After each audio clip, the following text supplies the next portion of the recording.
વાત અન્ય સમાચારની કરીએ। કેન્દ્રીય ગૃહપ્રધાન અમિત શાહ આજથી 2 દિવસના ગુજરાત પ્રવાસે। અમિત શાહના હસ્તે 447 કરોડના વિવિધ વિકાસ કાર્યોનું લોકાર્પણ અને ખાતમુહૂર્ત કરાશે। સાણંદ ખાતે ભાજપ કાર્યકર્તા સંમેલનમાં અમિત શાહ ઉપસ્થિત રહેશે। સાંજે 5 વાગે અમદાવાદની નવી પોલીસ કમિશનર કચેરીનું પણ તેઓ લોકાર્પણ કરશે અને રાત્રે 9:15 વાગે અમદાવાદના જીએમડીસી ગ્રાઉન્ડ ખાતે વાઇબ્રન્ટ નવરાત્રી મહોત્સવમાં ઉપસ્થિત રહેશે અને નવરાત્રીનો શુભારંભ કરાવશે।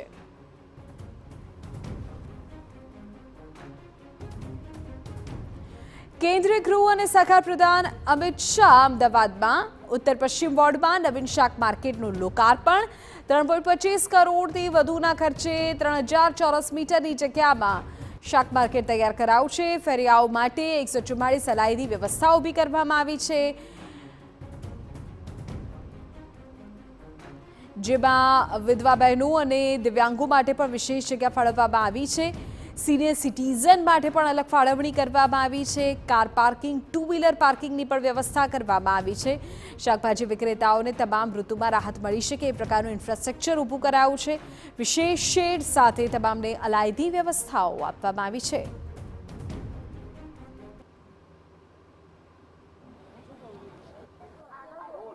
કેન્દ્રીય ગૃહ અને સહકારિતા મંત્રી અમિત શાહના સંસદીય મત વિસ્તારમાં સતત વિકાસ કાર્યો થઈ રહ્યા છે, જેમાંના એક વિકાસ કાર્યનું લોકાર્પણ તેઓ દ્વારા કરવામાં આવી રહ્યું છે।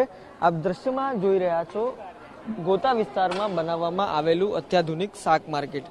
અમદાવાદ અને ગુજરાત રાજ્યમાં અત્યાર સુધી શાક માર્કેટ કહીએ એટલે લોકોના જે મગજમાં જાહેર માર્ગો ઉપર દોડતી લારીઓ અથવા તે પ્રકારના દ્રશ્યો મગજમાં આવે, પરંતુ આ જે દ્રશ્યો જોઈ રહ્યા છો તેમાં એક ખુલ્લી જગ્યા ઉપર પાકું બાંધકામ અને તેના ઉપર અલગ અલગ ફાળવેલ જગ્યાઓ અને આ ઉપરાંત કોઈ પણ પ્રકારની જે ઋતુઓ હોય છે તે ઋતુઓમાંથી બચી શકાય એટલે માથા ઉપર શેડ, આ તમામ પ્રકારની વ્યવસ્થાઓ એક શાક માર્કેટમાં આપવામાં આવી છે। આપ શેડ જોઈ રહ્યા છો કે એક વિશેષ શેડ છે, તેની નીચે તમામ જે શાકભાજી વિક્રેતાઓ છે તેમના માટે અલાયદી વ્યવસ્થાઓ છે તે કરવામાં આવી રહી છે।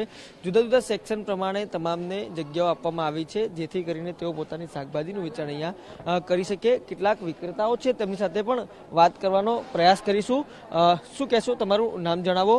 આ જે શાક માર્કેટ છે અત્યાર સુધી તમે કઈ રીતે વેચાણ કરતા હતા ને હવે આ તમને કેવું લાગી રહ્યું છે? અમે દેવનગરમાં દેવનગર ગામમાં શાકભાજી ધંધો કરે, અમને બહુ તકલીફ પડતી હતી અને અમને સરકારે આપી અને અમને અભિનંદન, અમને આભાર એમને। ચોક્કસથી જે પ્રકારે અત્યાર સુધી વ્યવસાય હતો તે જુદી રીતે થતો હતો, પરંતુ હવે જે વ્યવસાય છે તેની પદ્ધતિ બદલાઈ છે। અનેક મહિલા પણ આપણી સાથે છે, તેમની સાથે પણ વાત કરવાનો પ્રયાસ કરીશું। તમારું નામ જણાવો।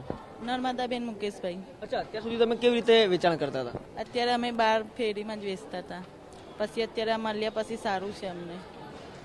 અચ્છા, શું શું સુવિધાઓ તમને અહીંયા આપવામાં આવી છે? વરસાદ આવતો હતો તો એક દ્રશ્ય તમને યાદ હોય કે તમે ફેરી લઈને દોડતા રહેતા હતા તડકાથી બચ, હવે શું ફાયદા થશે તમને? અત્યારે બહુ સારો ફાયદો થયો છે, અહીંયા છત નીચે બેસવા મળે, જગ્યા મળી છે, એના માટે સારો ફાયદો થયો છે।